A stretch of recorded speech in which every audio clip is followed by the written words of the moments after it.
Nah, setelah Fathu Mekah itu tahun 8 Hijriah, tidak ada lagi orang yang beragama selain agama Islam. Semuanya Islam.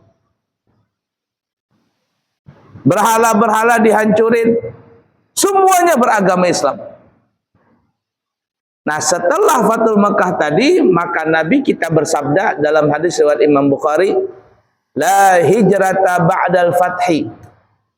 Setelah kemerdekaan kota Mekah ini, maka tidak ada lagi yang namanya hijrah. Artinya kalau ada setelah Fathul Mekah, orang Mekah berpindah ke Madinah, maka itu bukan disebut hijrah lagi. Bukan disebut hijrah, itu cuman ngungsi aja sudah.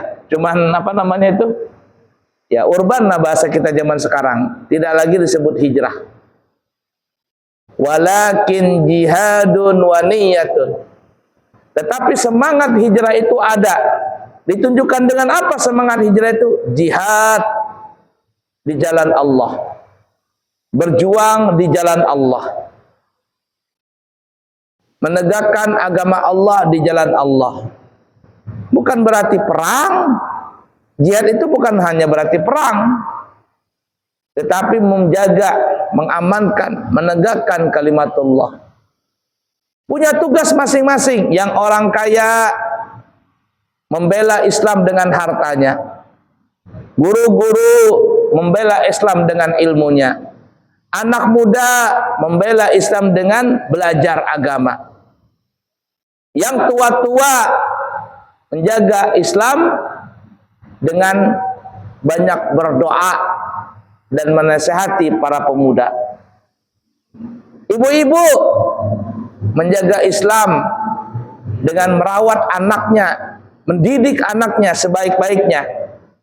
Karena al-ummahatu madrasatul ula li auladiha.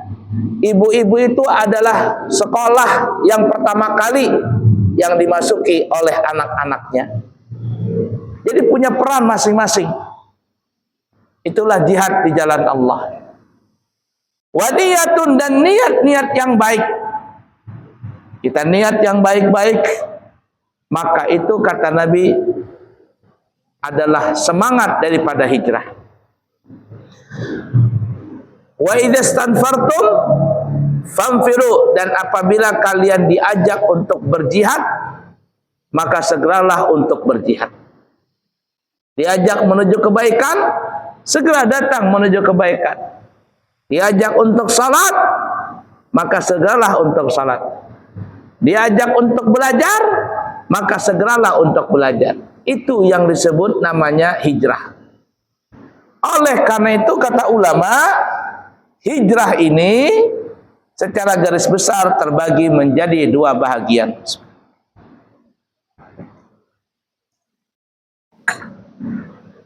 Yang pertama, hijrah hissiyah. Hijrah hissiyah itu adalah hijrah secara fisik, secara kasat mata, dan itu hanya ada di zaman Nabi.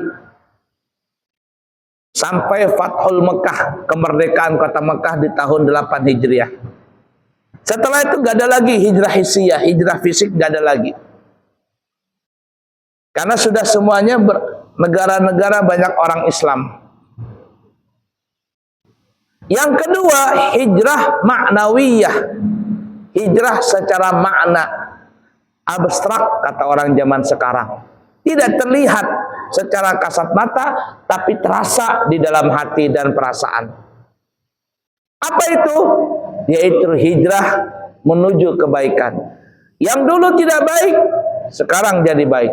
Yang dulu jahat, sekarang jadi bagus. Yang dulu orangnya maksiat, sekarang orangnya rajin ibadah. Ini namanya hijrah ma'nawiyah. Nah, di dalam riwayat yang lain, Nabi kita Muhammad sallallahu alaihi wasallam bersabda. Dalam riwayat Imam Abu Daud, kata Nabi, al-muslimu man salimal muslimuna min lisanihi wa yadihi. Bermula sesungguhnya orang Islam yang sejati bermula dinamakan muslim yang sejati itu muslim yang benar, muslim yang baik, muslim yang bagus, muslim yang oke. Seorang muslim yang betul-betul orang Islam adalah man salimal muslimuna min lisanihi wa yadihi. Dia punya lisan, dia punya perbuatan tidak mengganggu orang lain. Lisannya dan perbuatannya tidak mengganggu orang lain. Artinya, mafhum mukhalafahnya, kalau ada orang ngaku Islam tapi mulutnya kotor, suka menggibah, suka memfitnah, suka membongkar aib orang, suka mencaci, suka memaki, suka mengumpat, maka orang yang ini belum dinamakan muslim sejati. Dia hanya muslim KTP saja. Wayadi, dan perbuatannya pun tidak mengganggu orang lain, alias dia tidak menzalimi orang lain. Kalau jualan tidak mengurangi timbangan, takaran, ukuran. Kalau dia bekerja dengan amanah, dedikasi yang tinggi. Kalau dia melakukan sesuatu dengan sebaik-baiknya. Tapi kalau seandainya ada yang bekerja, namun dia berkhianat, jualan, mengurangi timbangan, takaran, ukuran, menzalimi orang lain dengan korupsi, menyakiti orang lain dengan perbuatan yang tidak pantas, alias zalim, maka orang ini belum dinamakan muslim sejati. Dia bukan muslim yang baik, dia hanya muslim pecundang, yang orang nyebut zaman sekarang apa ya? Islam KTP.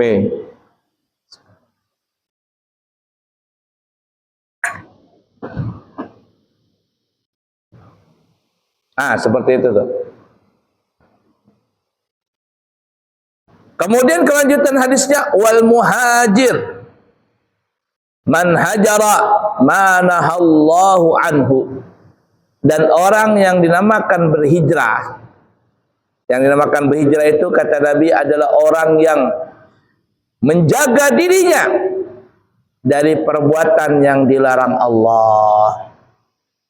Jadi kalau kita meninggalkan maksiat, meninggalkan larangan Allah, maka orang itu disebut namanya berhijrah.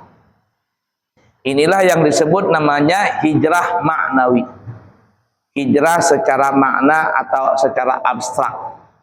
Dan hijrah maknawi ini sampai kapanpun tetap ada.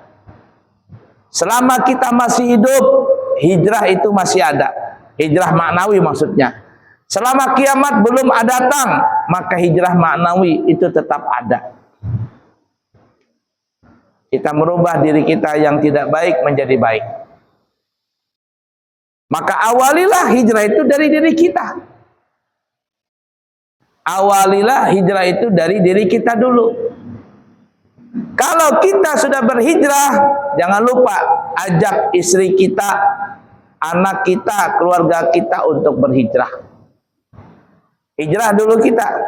Kalau dulu nggak salat, sekarang kita salat. Kalau dulu masih suka main judi, masih suka beli nomor, masih suka judi online, sekarang berhijrah kita, tinggalkan itu. Kalau dulu suka main riba, tinggalkan itu. Tinggalkan semuanya itu. Kalau diri kita bisa menjaga diri kita dari yang dilarang Allah, maka istri dan anak kita pun juga ikut apa yang kita telah lakukan.